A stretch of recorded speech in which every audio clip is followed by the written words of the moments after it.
Hello, everyone, and welcome back to Talk English. I'm Anna, and it's wonderful to have you all with us today. How are you doing? How's your English learning journey progressing? Remember, consistency is key. The more you immerse yourself, the more you'll improve. Step by step, your English truly will get better and better. And hello, Anna, and a huge hello to everyone tuning in. It's absolutely great to be here again with you all. I'm Jory, and I'm super excited about our topic today. How are you feeling, Anna? Oh, Jory, I'm feeling particularly motivated today. It's a topic that resonates with so many of our listeners. How to speak English faster and, perhaps more importantly, more fluently. It's a common goal, isn't it? Absolutely. Fluency. What a beautiful and attainable goal for every language learner. It's not just about speed, is it? It's about that natural, smooth delivery that makes communication so much more enjoyable. Are you ready to dive into some practical tips, Anna? Yes, I'm more than ready. Let's help our friends feel natural, smooth, and genuinely confident when they speak English. So, for everyone out there, take a deep breath, relax your shoulders, and let's begin with our first segment. We hear from so many people who say, I want to speak English faster. I want to sound natural. I want my words to flow smoothly. They tell us, I don't want to stop every second, and I definitely don't want to freeze up. Jory, how do we even begin to tackle these very real frustrations? That's a fantastic starting point, Anna. The desire to speak with confidence is at the heart of it. And it truly begins with consistent practice. It's not about magic, but about building habits. We often advise learners to practice speaking every single day. Start by repeating short sentences. It sounds simple, but it helps you get comfortable with the sounds and the rhythm of English. And speaking of rhythm, paying attention to the natural ups and downs, the music of English is incredibly helpful. Focus not just on the words, but on the sound, the emotion, and really speaking from your heart. It makes a huge difference. Speaking from the heart, I love that. And what about the fear of making mistakes? That seems to be a major barrier for so many people aiming for fluency. Mistakes. They are truly our best teachers. It's so important to shift our mindset here. We need to actively tell ourselves, I don't worry about mistakes. In fact, mistakes help me grow. Mistakes make me stronger. It's a mental game as much as it is a linguistic one. When you can relax your mind and relax your mouth, you're allowing the words to come naturally without that internal pressure. I always suggest starting slowly at first, and then just a little faster, letting your voice move smoothly, not forcing it, just letting it flow. Connect your words gently, almost like a chain. Don't stop suddenly, keep a natural pace. Feel the music of English. Use simple expressions, real phrases, language you know well. Breathe softly, speak clearly, and keep going even if you pause. Every pause is just a moment to gather your thoughts, not a failure. That's such empowering advice, Jory. It emphasizes that fluency is a journey, not a destination. And as you said, I can speak English naturally. I can improve my speed slowly. I can build fluency every day. I trust my voice. I trust my practice. I trust myself.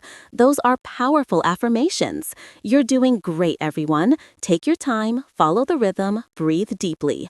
Every line you shadow makes your English faster. Every sound you repeat makes your English smoother. You're improving right now. Let's get ready for the next part because we're going to keep going step by step. That was great work in our first part, everyone. Now, let's continue with even more real phrases and practical strategies to help you speak faster and more fluently. Yes, absolutely, Anna. These next set of sentences and techniques are really designed to help you connect your ideas effortlessly, move your words smoothly from one thought to the next, and genuinely feel more natural in everyday conversations. It's all about making English feel less like a puzzle and more like a fluid expression of yourself. For example, I truly try to use simple sentences. Simple is powerful, Simple helps me speak faster because I'm not overcomplicating things. I don't try to be perfect, I try to be natural. And honestly, natural is far more important than perfect when it comes to communication. I couldn't agree more. Perfection can often be the enemy of progress. So, beyond simplicity, what other tools can our listeners immediately integrate into their practice? Well, repetition is a silent superhero. I repeat phrases again and again. Repetition makes my voice stronger. It builds muscle memory for your mouth and tongue. And it undeniably makes my English smoother. Also, a big one, practice speaking out loud. Don't just stay silent, thinking in your head. Let your voice move. Engage those vocal cords. And then, there are those wonderful everyday phrases, what some call fillers, but I prefer to think of them as natural conversation bridges. Things like, let me think, hold on a second, I guess so, I'm not sure. These small phrases help me keep talking.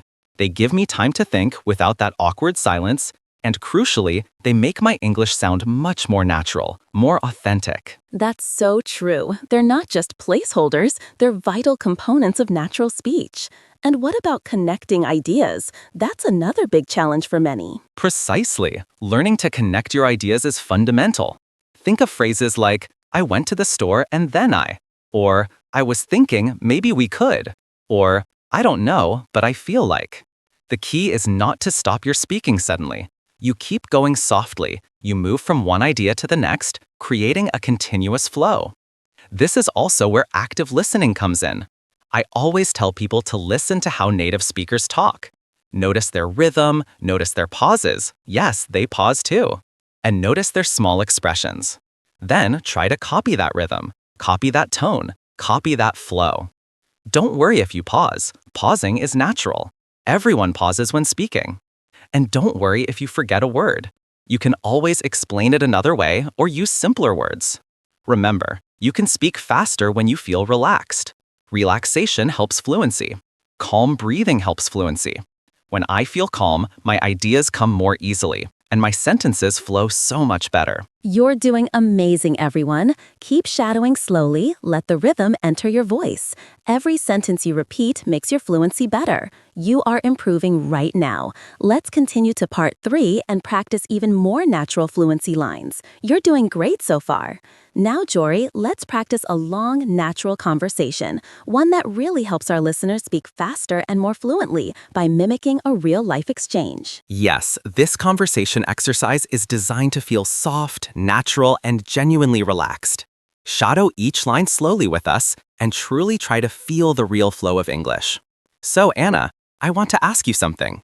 Do you ever try to speak English faster? Oh, yes, sometimes, Jory, but I really try to speak faster only when I feel comfortable. I never, ever force myself because that usually backfires. That's so smart. Sometimes I try too hard, and then my words just get completely stuck, which is frustrating, right? Oh, I totally know that feeling. It happens to everyone, even native speakers, believe it or not. So, what specific techniques help you speak more fluently when you're in that flow state? Honestly, it's those small phrases we talked about. Phrases like, you know, or let me think, or well, maybe. They genuinely help me keep talking and buy me a moment to organize my thoughts. True, true. I use those too.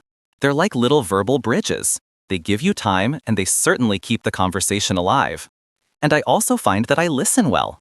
When I listen well, my reply becomes so much easier and more relevant. Right, good listening is absolutely fundamental for fluency. It helps you anticipate and understand the rhythm of the conversation. Do you practice speaking alone, Jory, like to yourself? Oh yes, I do. I talk to myself sometimes, just for a moment. Like, okay, what am I doing now? I'm cooking dinner. I'm cleaning the room. Just small internal thoughts. It helps keep the English part of my brain active. That's perfect. Those daily small sentences really do build fluency over time. What about speaking with other people? Do you ever get nervous in those situations? Sometimes, but not too much anymore. When I feel that little bit of nervousness creeping in, I consciously slow down for a moment, take a breath, and then speak again. It helps me regain control. I really like that strategy. You slow down to control the rhythm and then gracefully continue speaking. That's very effective. Exactly. Fluency isn't about raw speed. It's genuinely about flow. It's about feeling comfortable and continuous. I also try to connect my ideas, like saying, I went to the store and then or I was thinking maybe we could. It makes the transition so much smoother. That's a really natural way to speak. Connecting ideas helps you speak smoothly without those abrupt stops that can make you feel less fluent. You're doing amazing, everyone. You're shadowing a real conversation right now, and you are building real fluency one line at a time, one breath at a time. Let's continue to part 4, where we will dive into a long mini story full of fluent English moments. Get ready, because this story will definitely help your fluency grow naturally. All right, everyone. Now it's time for our mini story. This is a long, gentle story about a learner who truly wants to speak English more fluently. So take a slow breath, relax, and shadow each line softly. There is a woman named Emily. Emily absolutely loves English, but she often feels slow when she speaks. She understands many things and she knows many words, but when she talks, she pauses a lot and sometimes loses her flow. One morning, Emily wakes up early. She sits near her window with a warm cup of tea. She tells herself, "Today, I will practice speaking more fluently." That's a wonderful intention to set for the day. It